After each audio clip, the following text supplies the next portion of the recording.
Parts and tumaik yan, langis. Motor.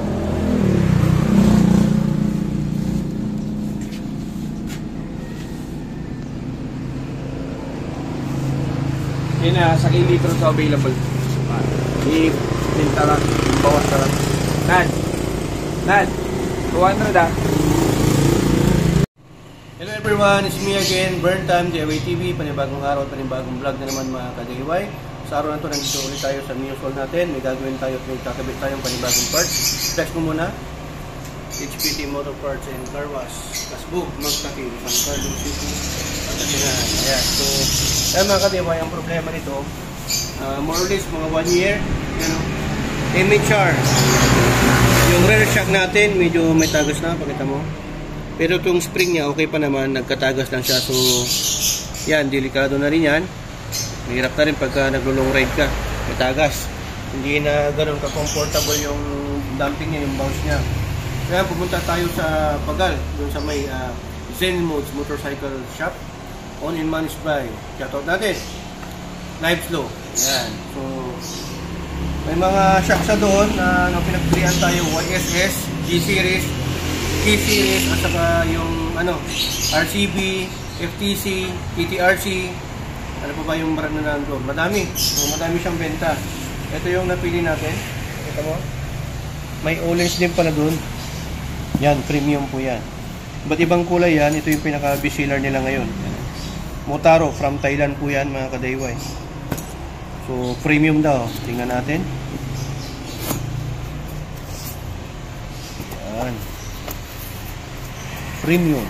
Premium nga talaga, oh. Diba? Black. Premium po yan. So, yung inverted shock na to, meron na rin siyang tank. So, yan. Pakita natin kung ano yung design. Bagong design po ito. Version 2 na yata to mga ka-DIY. Yan, oh. So, itong taas, dito yan. Tapos itong baba. So, kaya nasabi inverted kasi instead na ito nasa taas, yung tank nasa baba. At ang kagandahan nito mga ka-DIY, meron siyang adjustable dito na kung gusto mong malambot or kung gusto mo ng hard, medyo hard, yan ang adjustan nyo. Yan, may plus at saka minus. Yan, dito na sa shop. Yung iba, yung mga copy, walang design lang to sa mga copy, pero dito sa Motaro na premium black, may oil po ito. May nagkapag-vlog na po nito na pinutol nila to at may mga lumabas na oil. So ibig sabihin, ito yung reservoir niya. Yung oil hindi lang nandito, mayroon pa dito na reserve niya. Okay? So yan, kakabit po natin to. Shoutout natin yung sponsor natin, Madam Cherilyn Tamundo. Yan. Kung bibili nyo to, nasa 3,000 or 2,800 to 3,000 na bag. Pero binigyan tayo ng magandang discount ni Boss Zen Moods, ni Live Slow. Ayan. Ayan, kakabitan natin. Ito yung mga kasama niya mga ka-DIY. Yan, yung pang-adjust natin. At yung para dito, adapter niya. Tapos may kasama siyang sticker. Ayan. Thailand Technology.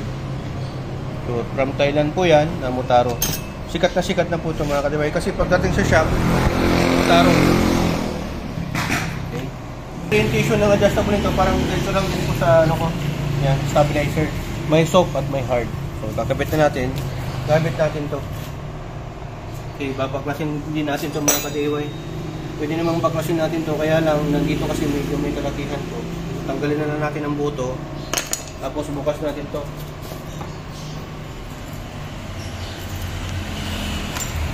Tanggalin natin to dito. Luwagan natin. I think tatanggalin pa natin to. Okay? So yan, standby po muna kayo. Yan, tatanggalin na natin tong crankcase cover. Matanggal natin to. Yan. Allen wrench kayo mga ka-DIY. Check natin yung taas. Oil. Nitrogen gas po yung laman yan mga ka-DIY. Pero may oil pa rin siya. Kailangan tanggalin natin itong bracket ng top box mga ka-DIY. Parang sa ganun, maiangat natin yung tangke kasi nandyan yung hihigpitan natin. Size 14. Size 14 na nut. Yan. Bearings. Yan. Pagkita mo. Yan para ma-access natin. dito. Anyway, kaya ho natin tinanggal yung side fairings tapos yung bracket ng top box para mailagay natin. May angat natin to kasi doon yung tatanggalin natin. Yan, iangat natin yan para may pasok natin yung size 14 dyan. Yan mga ka-DIY, lugan natin to. May kahirapan po talaga to. Yung iba tinatanggal pa to eh. Yan, para may persa kayo, yan yung gagawin nyo. Medyo mahirap to. Tapang kayo, maiksi yung tools ninyo. Yan ang gawin ninyo mga ka-DIY. Discard ito. Pasok nyo to dito. Ayan o. Yan, pag nalawagan nyo na, kahit kamayin nyo na. May kahirapan talagang baklasin yung sa taas mga ka-DIY. Tsaka ito, pag hindi mo rin iangat to, hindi mo rin ito matatanggal ng pag ganyan kasi umpog. Kaya kailangan talagang iangat. Yun. So, ayan po yung itsura ng image-char. Yan, ito, gumasgas to dati dito mga ka-DIY kasi sobrang malapad yung gulong natin dati pero nagpalit na ako. Yan, okay pa naman to, kaya lang, yun nga, tumagas na talaga siya. Yan, papansin mo may langis na. Yung langis dito, tumagas na, nasira na yung ano niya, oil seal niya. Yan. So, image-char, Thailand din po ito. Nasa 300mm po yata ito mga ka-DIY. Kasi ang stock height, o standard stock height ng Sporty Fino, mga ganyan, Amore, nasa ano po yan, nasa 300mm. Yan. So, pag maglo-lowered kayo, pwede kayo maglagay ng 285 pababa, yung mga naglo-lowered. Pero kung lagi kayo may angkas, I refer na, recommended ko na stock height pa rin, 300 or 310 or 305. So, itong nabili natin na premium black na Motaro brand, sa 305mm po ito mga ka-DIY. Ito po yung pinaka-best seller ngayon ng Motaro. Yan, ang best seller po nila yan. Global Quality Suspension, Premium Shock Black Series po yan. Meron din kasing Gold Series. So parang ang pinagayahan nila to, yung RCB, Racing Boy ng Malaysia. Yan. Ganito rin po yung ano niya, patent niya. So ito mga ka-DIY, bakit sa tinawag na premium? Meron mga ordinary, pero ito premium black po ito. Premium series nila kasi ito po. Meron po siyang compression adjuster to control in going motion by use to valve control quality of oil going through the reservoir dito. Tapos meron din po siyang spring adjuster. Pwede din pong i-adjust yung spring. Nagamit po ito mga ka-DIY. Yan. Yan, spring adjuster. Meron din po siyang rebound adjuster. Ito po yon. Yung rebound niya, yung balik po niya. At syempre, yung laman po nito mga ka-DIY ay nitrogen gas. Yan o. Tapos, meron din po siyang progressive spring. Yan. Adapt to any road condition for good comfort and stability. Yan, progressive damper. So, ito ay pinag-aralan po talaga ng mabuti ng Motaro. Ang expertise kasi ng Motaro brand, mga ka-DIY, hindi lang po sa ibang accessories, kundi sa shock po sila talaga nag-umpisa ng mga Motaro. Ni-research ko na rin po ito. Marami tayong pinagmulan, Racing Boy, YSS, meron ding bago ngayon yung Racing Power.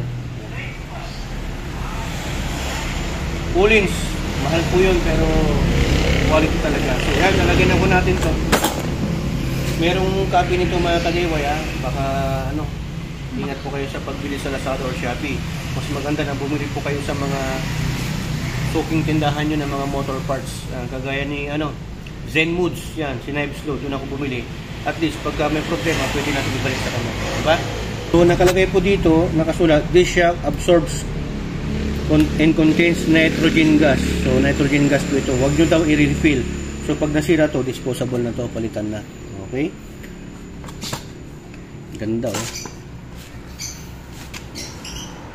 So, yan yung kasama niya. Yung adapter nito, hindi na natin lalagay kasi okay na to eh. Mataba naman na ito mga ka-DIY. Pwede siguro to sa ibang motor na maluwag, yun ang lalagay niyo yung adapter. Yan, lalagay naman natin. So yan, iangat nyo lang ito mga ka-DIY, tapos lagay nyo to. So yan, ilagay na natin yung taas. Lagay na natin muna yung washer. Tapos yung nut. Yan.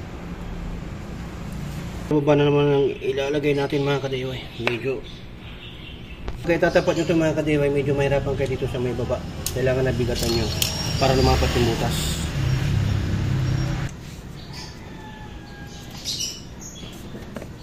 Yan, subit na natin sa baba. Make sure na mahigpit para hindi ho gumalaw-galaw ito mga kadiway. At yung bushing dito dapat make sure na hindi ho maluwag para walang alog. Yan. Tapos higpitan na rin natin yung taas. Yan, make sure din mga kadiway na dapat itong nasa taas mahigpit po ito. Kasi pag po ito ang matanggal, delikado. Pagka lumuwag po yan. Alugin nyo. Yan, okay na siya. Gamitin muna natin pagka doon natin i-check. Kung gusto natin ng malambot, lambutan natin. Kung gusto natin ng matigas, tigasan natin. Kung gusto natin pataasin to, pwede pang i-ano yung dumping niya dito. Pwede natin adjust natin. Gamit to. Pakita ko sa inyo kung paano to gamitin. Yan. Dalawa to, isa lang yung gagamitin. So, ganun yan. Para adjustan, ito dito na to mga kadiway. Ito pwede mo adjustan po ganyan. Pwede rin ito. Paharap doon. Yan, umiikot yan. Okay? So sa akin ganyan na muna. Babalik na muna natin to para matesting natin. Yan, binabalik na rin natin yung bracket nya. Tapos itong fairings binalik na rin natin. Higpitan na lang natin to.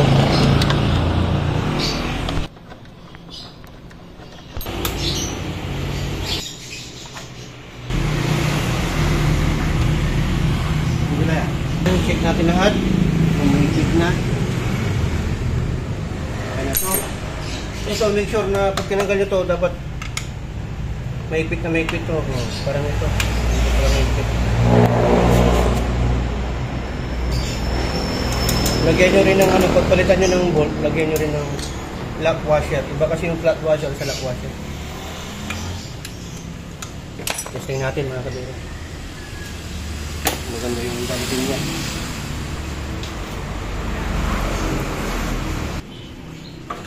Tignan natin. Yun, tigas. Ganda. Ang kagandahan nito mga kadiway, explain ko rin para sa inyo. Nakalimutan ko kanina. Ang maganda sa inverted, hindi na siya layo ng gap niya para sa gulong. At maglagay ka ng medyo malaki. Dati kasi ito, umuumpog talaga to. Kaya nga may marking siya na umuumpog dito yung gulong. Yan. Dito hindi, dito siya umuumpog. So dito, ang laki ng awang. Okay naman siya. Pati dito sa may spring niya. Pagkita mo dun. Yan o. Diba? Laki ng agwat. So, testing na natin.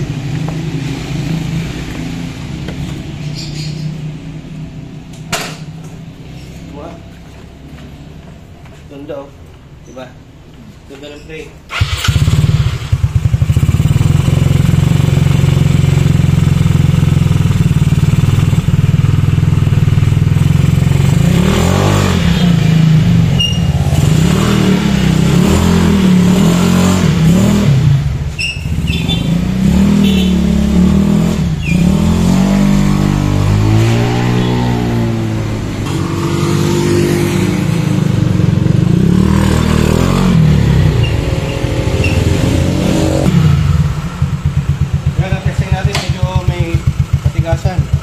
Try natin na adjustan dito.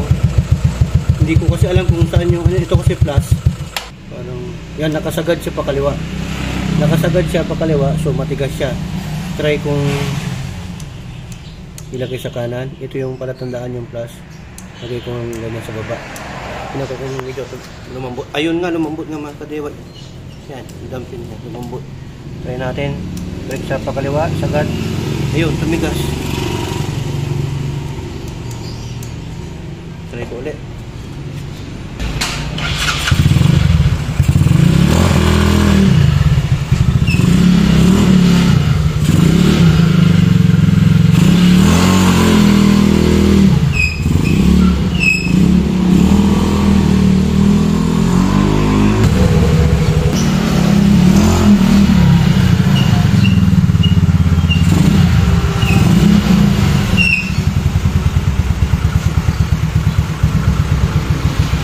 Medyo mga kadiwa, hindi ko pa na-feel yung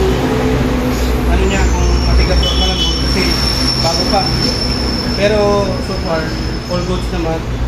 Wala naman tagas. Na-try na natin sa mga rough food, mga lubak-lubak, mga butas. Okay naman.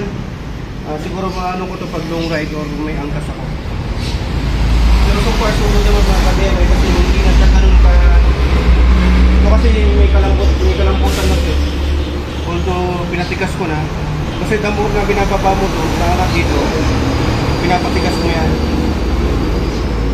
Ito, lumambot na. Ito, okay naman.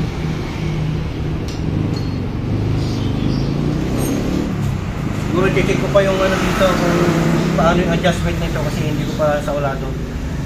Wala kasing manual.